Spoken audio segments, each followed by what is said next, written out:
ayol kishi uncha aqlli bo'lishi shart emas. Mana endi bu Instagramning yoki YouTubening o'zining qonuniyati deyishadi, bitta huk berdi edi. Ya'ni bir qiziqarli faktni bergin deydi.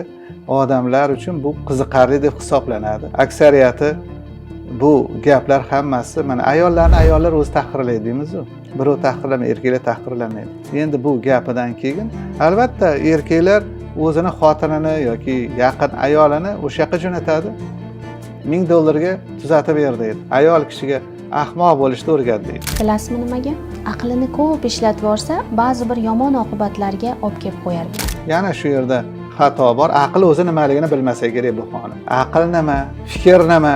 Tafakkur nima? Aqlini ko'p ishlatib borsa nima? Aqlni ko'p ishlatib bo'lar ekanmi yoki kam ishlatib? Qiziq menga shu. Kim aqlini ko'p ishlatdi, kim aqlini kam ishlatdi? Kim buni muruvvatini biladi? Bunday qilib burasang ko'p bo'lib ketadi aql, bunday qilib burasang kam bo'ladi. Aqllilik qilish boshqa narsa, aqlni ko'p ishlatish boshqa narsa. Ya'ni biladigan narsalarga aqli yetsa bo'ldi ekan. Men shu qarorga keldim. Shu xususiy fikrini ommaga yetkazish. Men shu qarorga keldim. Sen shu qarorga kelgan bo'lsang, o'zing haqingda gapir. Men aqllilik qilyapman, haddan ortiq. Mana shu joyda o'tirib olib ham haddan ko'proq aqllilik qildim degin va bu aql darajasini keyin gaplashsak bo'ladi. Bu fikriga munosabatim, ya'ni o'ziga deb olib olmanglar. Balkim siz ham meni fikrimga qo'shilarsiz. O'zi taklif berdi. Qo'shilarsiz deb savol berdim. Men aytdim qo'shilmayman.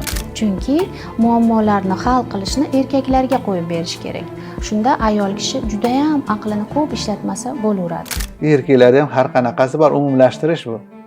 Ahmoq erkaklar ham bor, dovdiraydiganlari ham bor. Kerak paytda vaziyatni inobatga olmaydigani bor. Ahmoqona xatti-harakatlar, masalan, kashandalari bor, narkomanlari bor va hokazo. Bu umumlashtirib kim haqida gapiryapti?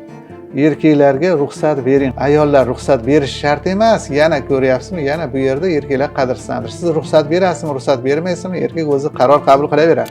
Lekin dono bo'lishi shart. Aqlli ayol nima-yu, dono ayol nima? Bu xonim biladi.